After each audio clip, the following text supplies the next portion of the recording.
بسم الله الرحمن الرحيم عما يتساءلون عن النبأ العظيم الذي هم فيه مختلفون كلا سيعلمون ثم كلا سيعلمون ألم نجعل الأرض مهادا والجبال أوتادا وخلقناكم أزواجا وجعلنا نومكم سباتا وجعلنا الليل لباسا وجعلنا النهار معاشا وبنينا فوقكم سبعا شدادا وجعلنا سراجا وهاجا وأنزلنا من المعصرات ماء ثجاجا لنخرج به حبا ونباتا وجنات ألفافا إن يوم الفصل كان ميقاتا يوم ينفخ في الصور فتأتون أفواجا وفتحت السماء فكانت أبوابا وسيرت الجبال فكانت شرابا إن جهنم كانت مرصادا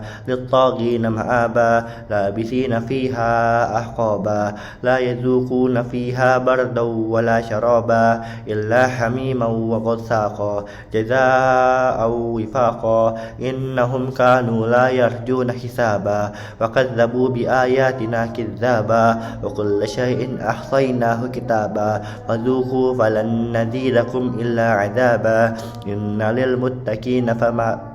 للمتقين مفازا حدائق وأعنابا وكواعب أترابا وكأسا دهاقا لا يسمعون فيها لغوا ولا كذابا جزاء من ربك عطاء حسابا رب السماوات والأرض وما بينهما الرحمن لا يملكون منه خطابا يوم يقوم الروح والملائكة صفا لا يتكلمون إلا من أذن له الرحمن وقال صوابا ذلك اليوم الحق فمن شاء اتخذ إلى ربه مآبا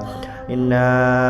أنذرناكم عذابا قريبا يوم ينظر المرء ما قدمت يداه ويقول الكافر يا ليتني كنت ترابا.